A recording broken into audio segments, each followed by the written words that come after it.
पाकिस्तान की तरक्की का अगर रास्ता कोई जाता है तो वो भारत की तरफ से जाता है, कि उसका दरवाजा भारत से ही खुलेगा। इंडिया की फॉरेन पॉलिसी का एक और मास्टर स्ट्रोक, अगर इसको कहा जाए तो गलत नहीं होगा।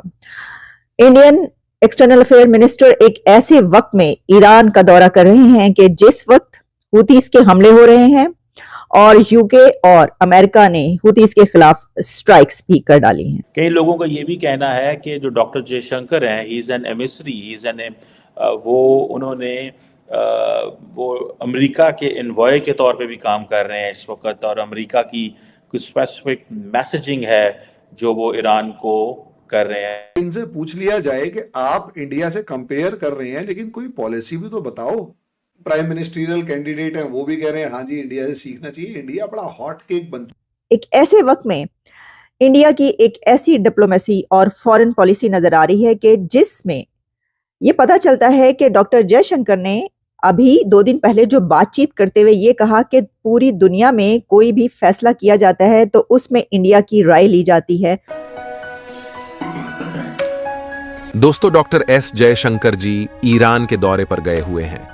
वहां जाते ही चाबहार पोर्ट एग्रीमेंट की डील कर ली है। इस पे कुछ लोगों का कहना यह भी था कि रेड सी में हाउथिस को रोकने के लिए भारतीय विदेश मंत्री ईरान गए हैं।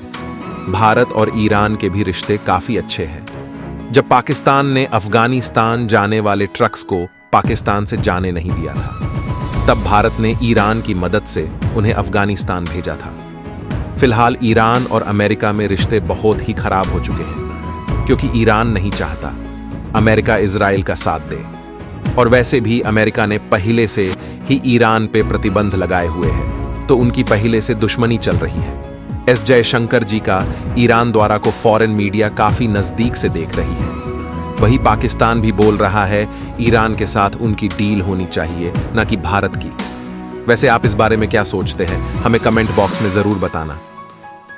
ये जो नया एग्रीमेंट है for recording this Chabahar port के हवाले से, और कहा जा रहा है कि जो नया एग्रीमेंट किया है वो ओरिजिनल जो कॉन्ट्रैक्ट था, जो इंडिया के सिर्फ ऑपरेशंस को कवर करता था, जो उसका शाहिद बहिश्ती टर्मिनल था चाबहार पोर्ट पे, उसको रीन्यू किया, उसको अब उसकी नेचर चेंज हो जाएगी।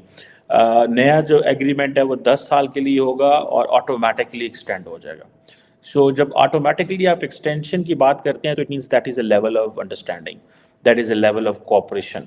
और ये पहले हमने आपको पता डिस्कशन की थी कि डॉक्टर जयशंकर 2 दिन के विजिट पे थे, कि बेसिकली जो यूएस और यूके ने होती मिलिट्री पोजीशंस पे हमले किए थे, तो डॉक्टर जयशंकर शायद secretary of state Antony Blinken का मैसेज भी लेके गए हैं। अगर आपको याद हो कि सेक्रेटरी ऑफ स्टेट अमेरिकी secretary of state Antony Blinken या उनके स्टेट डिपार्टमेंट ने ये कहा था कि हमने प्राइवेट मैसेजिंग भी की है। अब ये क्या है, क्या ये डॉक्टर जयशंकर वो मैसेजिंग लेके जा रहे हैं?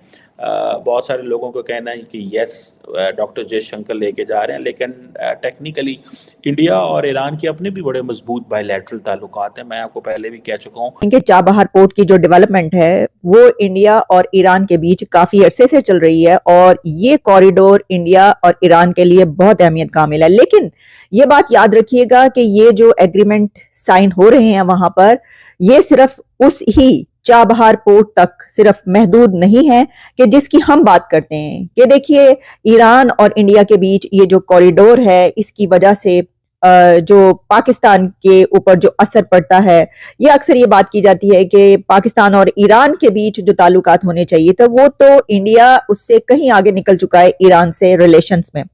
तो मैं आपको ये बताना चाहती हूं कि ये पोर्ट अब सिर्फ ईरान और इंडिया तक महदूद नहीं रहा, बल्कि इसके और कंट्रीज के साथ कैसे लिंक अप हो रहा है ये भी आपके सामने रखते हैं।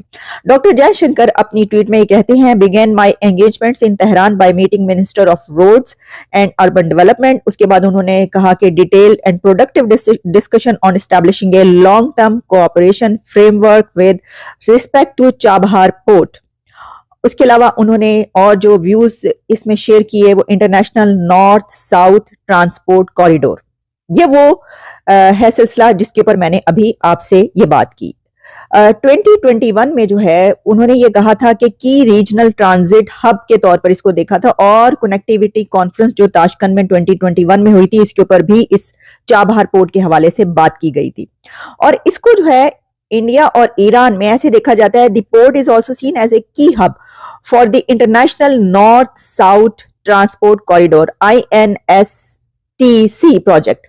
अब देखिए ये जो INSTC प्रोजेक्ट है ये 7,200 किलोमीटर लॉन्ग एक आप कह सकते हैं मल्टी मोड ट्रांसपोर्ट प्रोजेक्ट है for moving freight between India, Iran, Afghanistan, Armenia, Azerbaijan, Russia, central Asia and Europe. फर्क ये है कि आपके जो पार्लियामेंटेरियंस भी अगर इंडिया का नाम लेते हैं, आपके जो एक्स प्राइम मिनिस्टर या फिर प्राइम मिनिस्टरियल कैंडिडेट या फिर मिनिस्टर्स ये इंडिया का नाम लेते हैं, या फिर आपके जो मेन स्ट्रीम मीडिया इंडिया का नाम लेती है, आप कभी इनको नोटिस करना, ये जो इंडिया का नाम लेते हैं एक या तो जन सैलाब में या जनसभा में या जो भी आपकी वो रैली होती है उसमें असलियत में पुरानी सरकारों को गाली बकने के लिए एक क्राइटेरिया की फॉर्म में रखते हैं कि जी तुम कहां रह गए और वो कहां निकल गए, और जहां तुम रह गए वो उसकी वजह से रह गए, इसलिए मुझे वोट दे दो।